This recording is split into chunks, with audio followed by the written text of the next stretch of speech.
I'm with legendary trainer Bob Baffert, who's won 5 Kentucky Derbies. Bob, can you win number 6 with 1,000 words or authentic?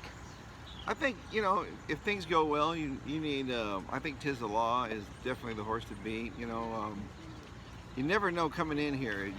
A lot of times the favorites, they might not show up or whatever, and if everything goes well, I really liked Authentic, but I didn't like his draw, being way out on the outside like that. But it might help him. You never know until it happens. But we'll be close. We'll hopefully, as a trainer, all you hope for is that when they turn for home, you have a reason to root. There's nothing worse. They turn for home and your horse is going backwards, and you're like, oh man,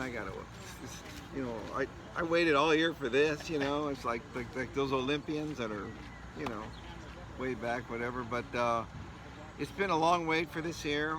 I wish I would have run it in May, because we had 4. We had 4 really good ones, and so. Especially Nadal. I had Nadal that looked so good, and Charlatan, and it was like I would have come in here a little more bounce in my step, But we have 2 nice horses here, and but we're gonna need some luck. Now I've got to ask you, just being an Australian, obviously I know slightly different track conditions over there, but will we ever see you bring a horse to Australia? What needs to change? If they put a nice dirt track in there with a big pot, one of those big pots, you might see Bob Baffert show up there. But I've always wanted to go there, and so I know Chris Waller. I talk to him every once in a while, because he had that Winx was just amazing. She is spectacular. I would stay up to watch her run. I mean, I was really, I'd get nervous for Chris, because I got to meet him and stuff, and because I know the feeling when you have a horse like that, the nervousness and the emotion after he would show he wanted to cry, because that's what these horses do when they run like that. And I love watching superstars, and that Winx, she was just so much fun to watch run, and I got to meet some of the owners when we went to the Longines, the Horse of the World, in London. Yeah. I met them there and stuff. So, but you know what?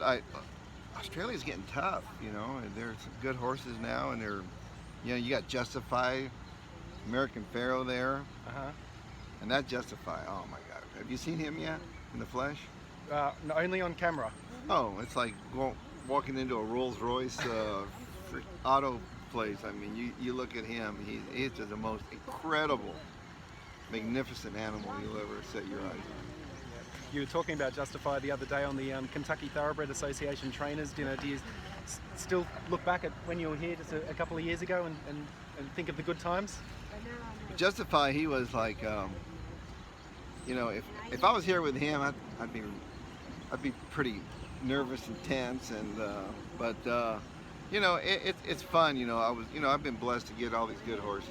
American Pharaoh, I knew coming in here, he was a super horse. I knew Justify was a super horse. Do we have that here now? I don't know. I wouldn't. Those horses come around very rarely. Horses like American Pharaoh and Justify. Those are by far the best horse I've ever trained. And Arrowgate, he was another horse that was. He wasn't ready for this. He would have been ready in September. If he would have been born this year, he would destroy this group. Right.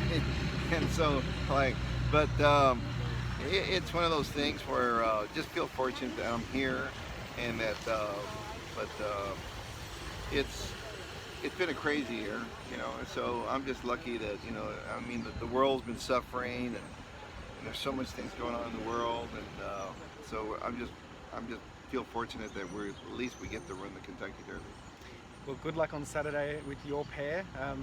Let's hope you can make it number 6, and we also hope to see you down under one year. Thanks, Bob. I'll come down there one of these years.